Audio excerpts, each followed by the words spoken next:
vibe from people backstage. Did you go backstage? I did. We were backstage for a little bit, and, you know, folks, Lita's exactly right. It was just like, it was like the queen was back. It was like she never really left, but it was just, all the buzz was really around you, Lita. It was something that was fantastic. It had to feel real good for you.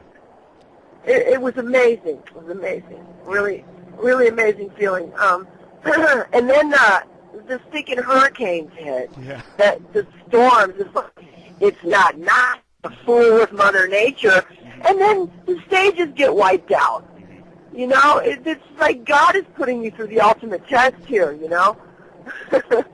Now they want me to go and play in torrential downpour. Yeah. I remember it was raining pretty hard when you were out there on stage, but you still put on a really good show, Lita, and it was something where I know you felt that vibe where, you know, it felt good because people were still so into Lita, but it had to be a little bit difficult, I would think, you know, and I was thinking this when you're on stage because it was kind of like all eyes are on Lita, and they're waiting to see what's going to happen. They're waiting to see if she's going to fold. The weather wasn't great, like you said. You know, the crowd was big, but it's at night, and so I think you did a really good job. Thank you. I appreciate that, man. I had a real tough time on that stage that night because of the rain, and I felt bad for the audience out there in the mud, and it was cold and wet, and my heart went out to the audience. Yeah. I couldn't see anybody either. Everybody was under umbrellas. It was dark, and everybody was on, and I don't think they didn't get half the lights up, Lita. I don't think that we're supposed to be up, you know, with the weather. And for people that weren't there or don't know or didn't read it, it was a really, really bad storm. You know, I don't think that I've seen one, you know, even me being from the South, I don't think I've seen one like that in a long time. Well, the lighting truss fell. Mm-hmm. They got blown down, and the two side stages got blown down, which left only the main stage, which, thank God, at least they left me that. Right. Yeah. And I feel bad for a lot of the side stage bands, too, because that is a real big showcase for them, and a lot of them weren't able to go because of, you know, well, obviously because there wasn't any stage. So I was feeling really bad for them, too. Yeah, really weird. And then the following show we played after that was Rock the Bayou in Houston, Texas. Yep. And there was a hurricane headed straight for us. Mm-hmm. And I mean, it was going to hit. As we were getting off stage, it was starting to hit. Right.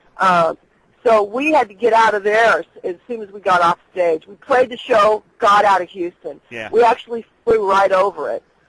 So that was freaky. Yeah. I don't like flying over hurricanes. Yeah. You're like, me and Mother Nature really have to have a talk here, you know. It's following me around. That was great, and the shows were great, and I know, you know, like I said, I just wanted to know how nerve-wracking it was for you because the live show is obviously a big part of our hard rock and heavy metal, and certainly a big part of you know, has always been a big part of Lita Ford's, and I think you did really well. I just wanted to bring that up. I mean, it didn't look like it, you know, like it was something that was real easy, but you made it look that way, Lita. I was very happy. Yeah. Wicked Wonderland got a taste of Wicked Wonderland. It's just a few tracks that were going out as a promotion from your folks. Yep. Want to tell them, and certainly you, that I appreciate that. Was listening to it, have listened to it since I've got it, but was listening to it today again.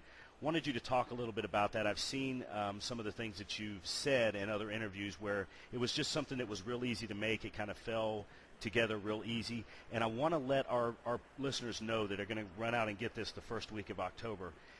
This is a heavy metal album. This is a hard rock album. If you're going out and expecting to get Sarah McLachlan, this is not going to happen. I want you to talk a little bit about the album. How you feel about it, and what a joy it was to make.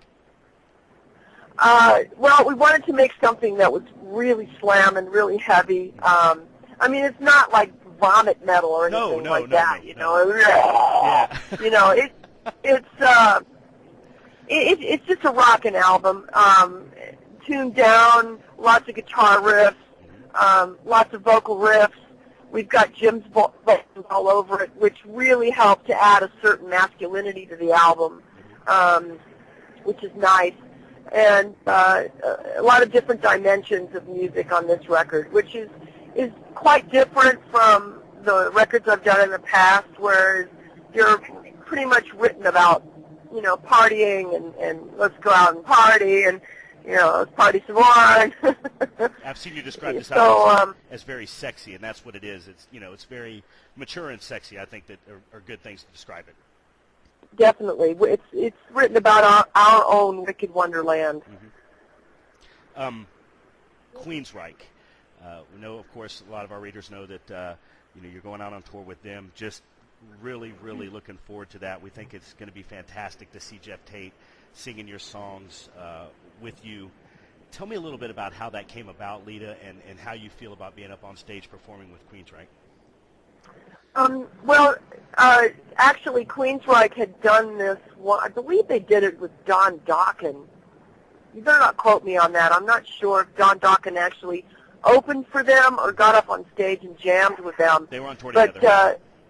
Okay, this is going to be where Lita gets up and jams with Jeff Tate and Queensryche, and this is something very different, very new for me. We're very excited about it. It's going to last about a month. We've got our tour bus together, and Queensryche's got theirs together, and we're going to go on these shows, 26 shows in 31 days, and just get up and jam for the people.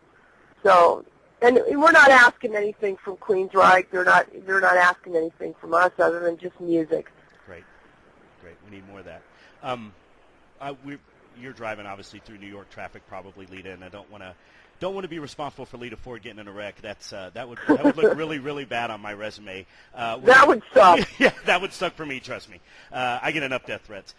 Want to keep it real short. I'm going to ask one last question. I've read something that is really exciting to me, and I don't know if you can confirm or deny this, Lita, but I saw Ace Frehley say something in the press recently about maybe when his anomaly